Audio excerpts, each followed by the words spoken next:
There we go. Hi, hi, Janet. Hi, how are you? I'm wonderful. How are you today? I'm very well, thanks. Good. Where are you located? I'm in Southern California. All right. I love Southern California. I'm in Kansas City. I'm landlocked here. Oh, you know what? I grew up in the Midwest, so I'm good. Okay. We're at. The West, I should say the West and the Midwest. I was born in North Platte, Nebraska. Ah, How yeah. many people do you know can say that? Not many. I don't know. I actually, it's funny. It's really weird that you say that.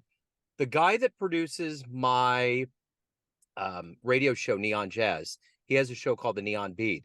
He's from there. He used to be a DJ up there. Cut it out. So I grew up, I was there until I was 7, and then my parents moved to Laramie, Wyoming. Okay. All right. So you know rural well. Yeah, they stayed on Interstate 80. Okay. There you go. I always say that, but very familiar with the area. Okay. Well, cool. Yeah. Well, it's great to meet you. And, before we get into your life and your work, there's a lot going on. I want to know, how did you survive the last 3 years with COVID? How did you get through it? How did it change you? Oh, I don't watch any news at all.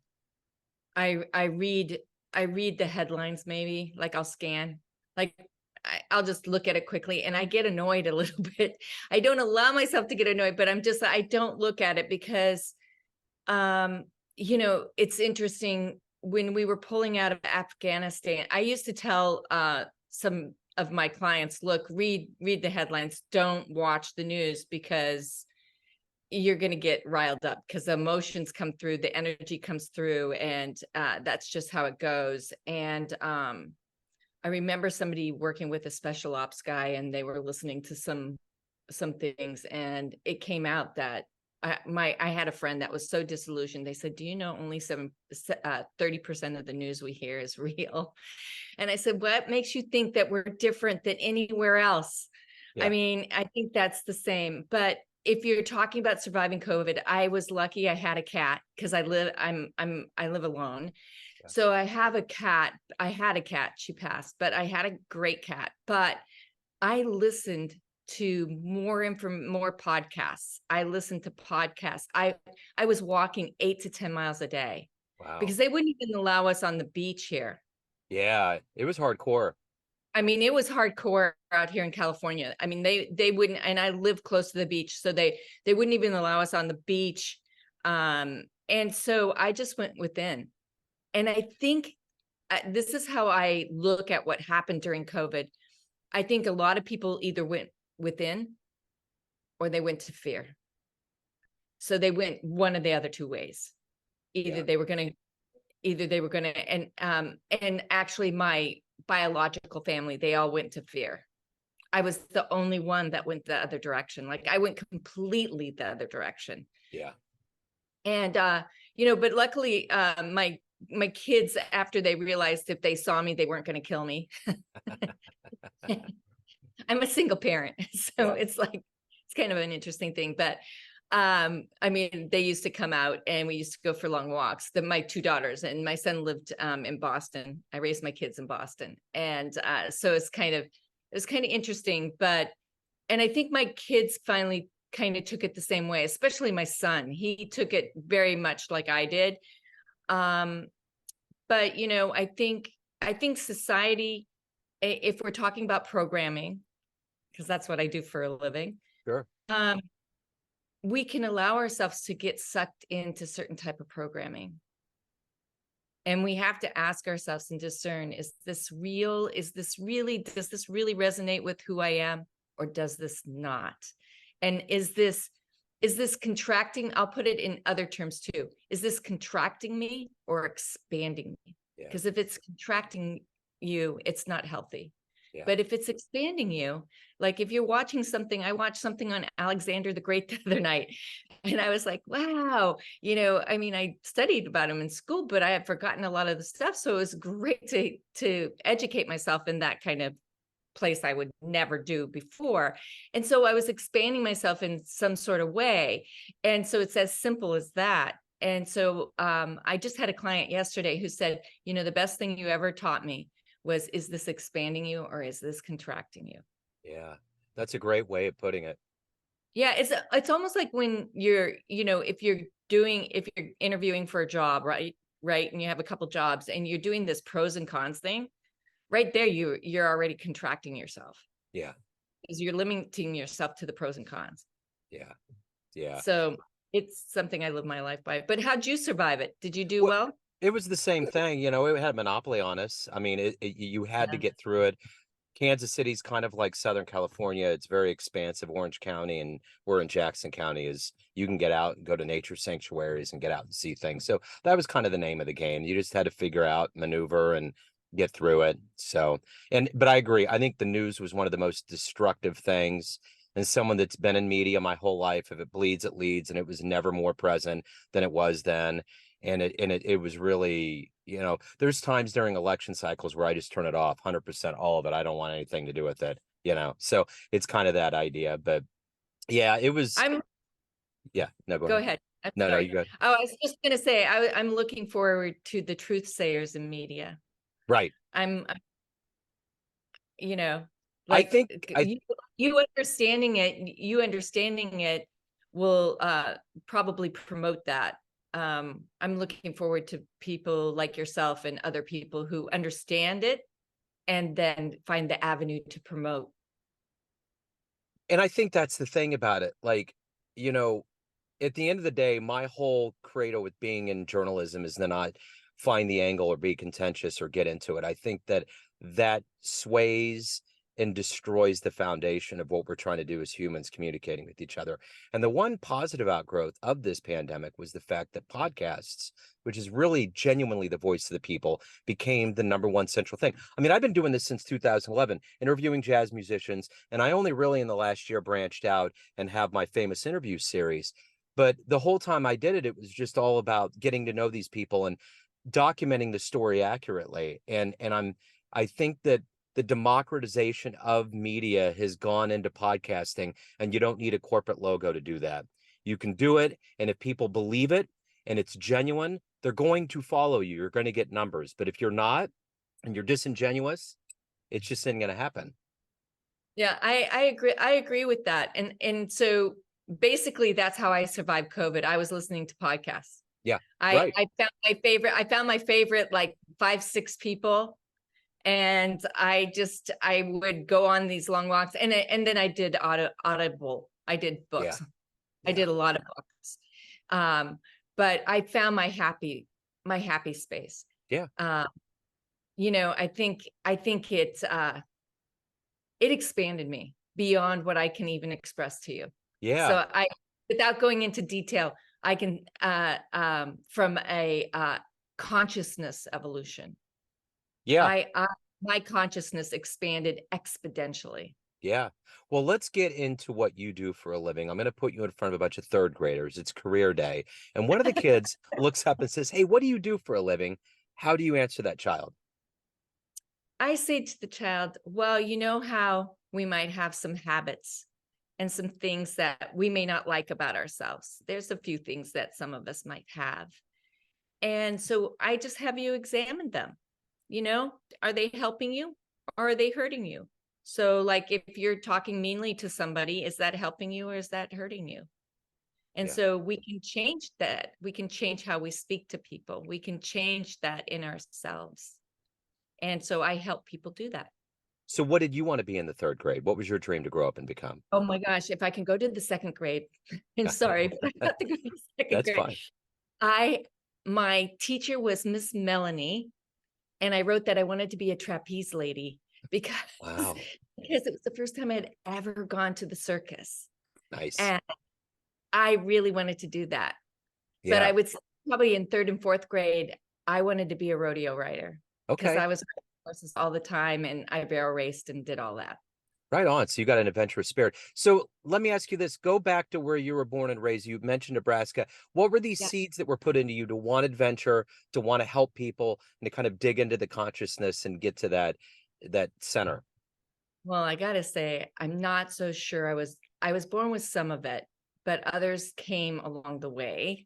So by experiences. But I was born into a family of 8 generations of ministers who, you know, helped the underserved, you know, gave their last pennies to the underserved too, and not really had any money to manage. So I really grew up really close to the poverty level.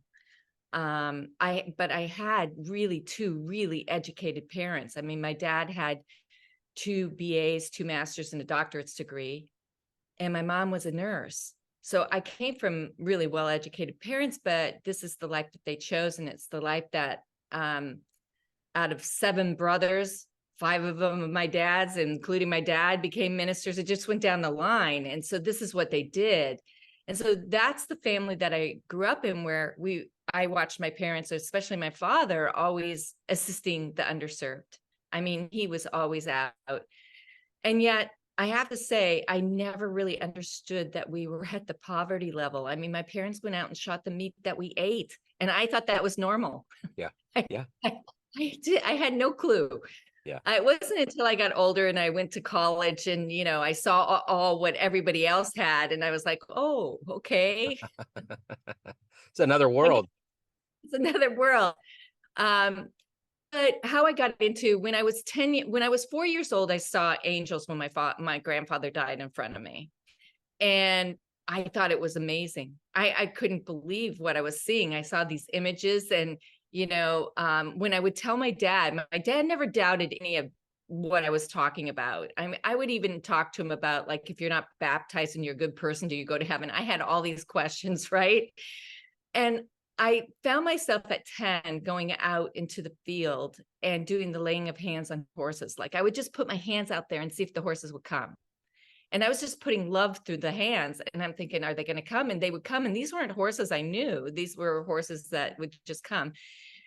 That kind of happened. And then I kind of shut it down because it wasn't kind of acceptable. And so I kind of shut that down. And it wasn't until about 22 years ago, I went through something really catastrophic. And I started having these higher consciousness events happen to me.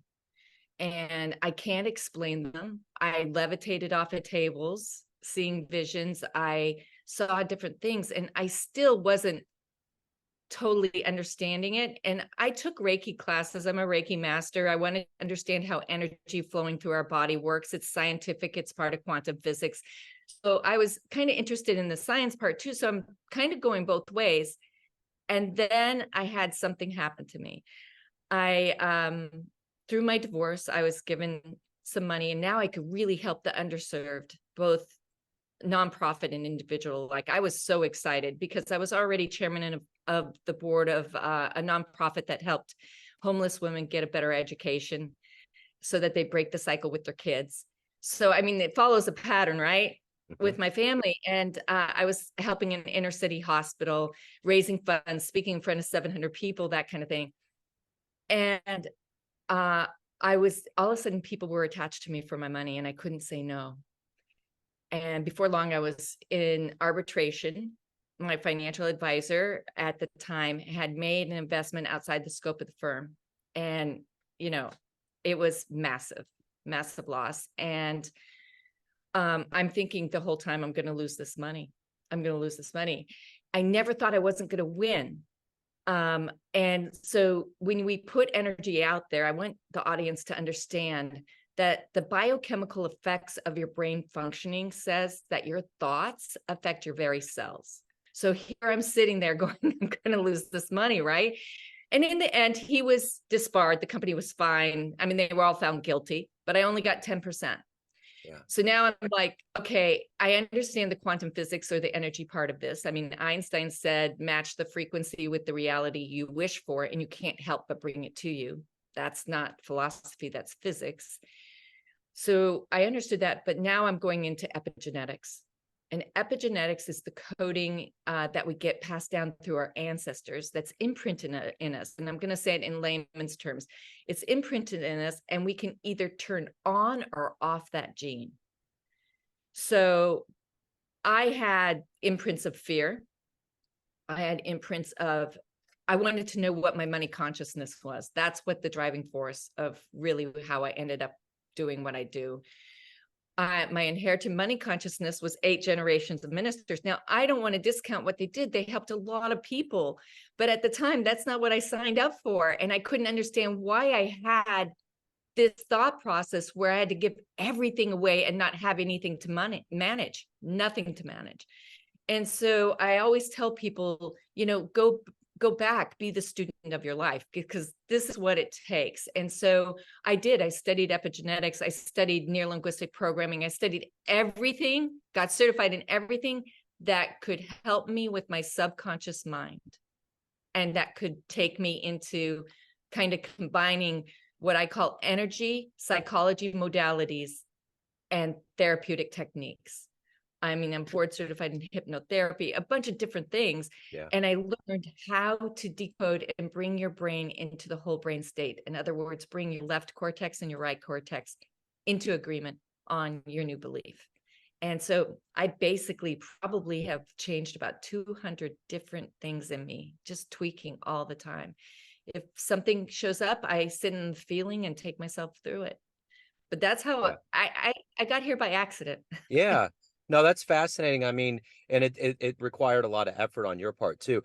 So on this journey, who's been kind of a role model or a hero for you? Well, if we really want to go down that lane, probably Jesus. And it's not even religious. He was a man that walked with unconditional love.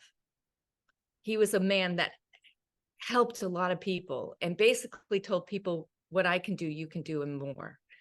And whether you're a religious person or not, he set the example of how we could actually, if we all emulated him, have a really wonderful world.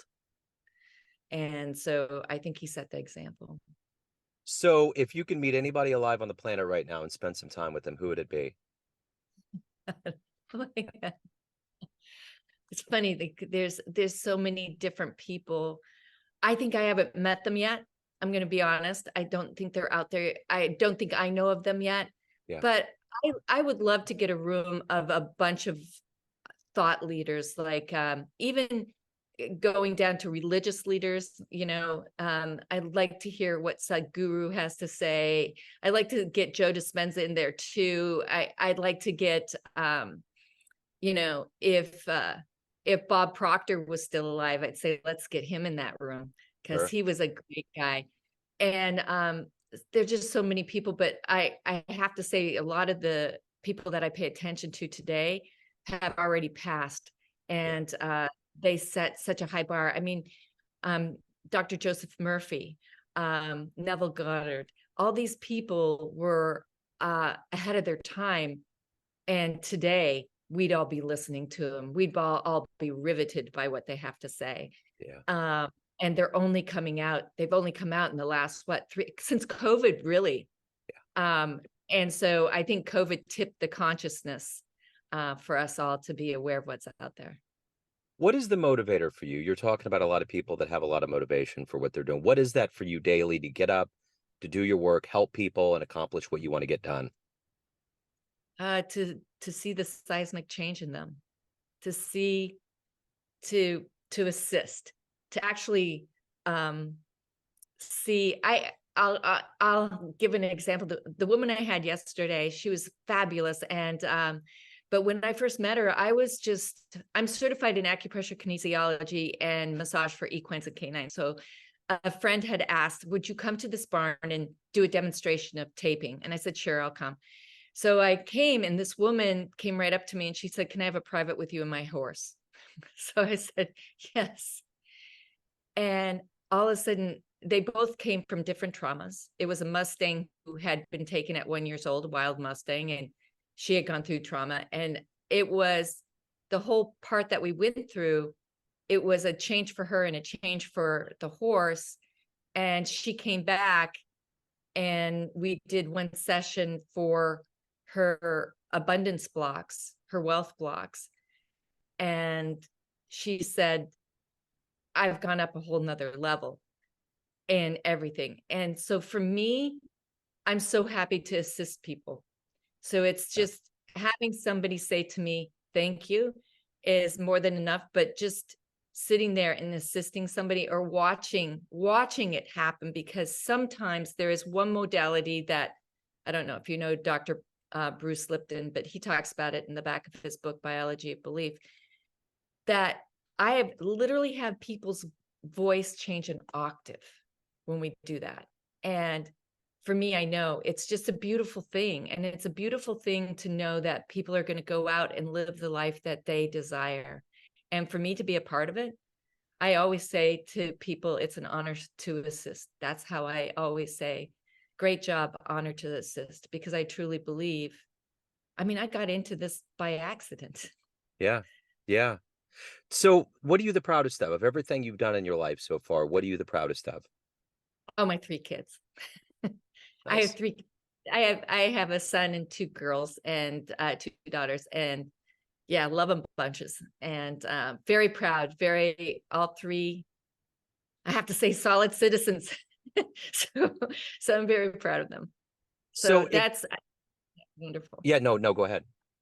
No, they're just wonderful. Yeah. So let me ask you this. If you could witness any event in human history with your own eyes, anything that's happened on this planet, what would you love to have seen firsthand? The birth of the planet, how it really happened. Yeah. The birth of the planet. That, And and know, so that everybody can see the consciousness, the infinite source, God. I say it's God. Just to see the miracle of it all. yeah, So that everybody would have a deeper understanding, and we wouldn't get so caught up in the actual word or the rhetoric, that we actually have a knowing. for sure. So Janet, everyone has a perception of you. You have all these different people in your life, family, friends, clients, colleagues, but you are in control. What's your perception of you? Who do you think you are? I think I'm a very well, I'm a light being. We're all light because our cells are filled with light. Um, I'm just a very kind of person that wants to help a lot of people, and I'm filled with love. I'm filled with unconditional love. I live my life that way. Unconditional love, gratitude, appreciation, compassion, and sprinkled with joy. And so that's who I am. So let's say you have a dream tonight, you run into a much younger version of yourself, and you could give that version of you a piece of advice based on the wisdom you've gained up to this point in your life. What would you tell that young version of you? To love yourself. To love yourself and let all of the past, let it go. Because when we take the past with us, it's like dragging a big wheel. It doesn't serve you. We have lessons from that. But I was so caught up in being hurt, and I didn't have much self-esteem. So I would say, love yourself. So coming out of this pandemic, do you have hope for humanity? Do you find that maybe we're entering an age of enlightenment, good things? I do. I do. It's funny that you say that. I do. I'm talking to you. Yeah. And I mean, after our conversation before, I'm really hopeful about media and everything.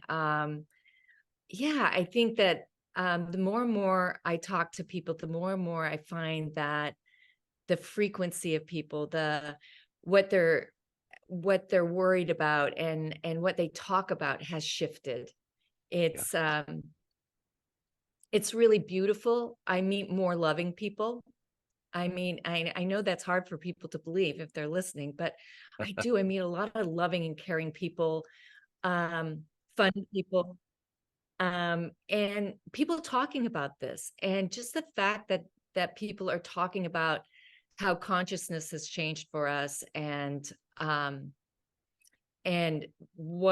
we can communicate now in a higher level is a beautiful thing. So yes, I do. And I know people talk, I don't know if your listeners listen to any people that talk about the 4th density or how we're moving to the 4th density, but it is a higher frequency. And I do think if you watch the people that you meet, I'm going to say this to you, if you watch the people that you meet, you're meeting more and more people that let less and less of lower vibrations or hate or any doubt, all of these things, they're letting them go by the wayside, and they're living in the now, just in the present moment, embracing all the beauty that the now has, And that means that we're becoming more self-aware. Yeah. And when we become more self-aware, that's when we really can start moving and shaking and doing things. I agree. Janet, if anyone wants to hire you, learn more about you, anything about your world, where can they go? They can go to janetelaine.schmidt.com. Wonderful. Janet, thank you. This has been wonderful. Thank you for opening up. This was very illuminating. I appreciate it. Thank you for having me on. I enjoyed my time. Thanks. Me too.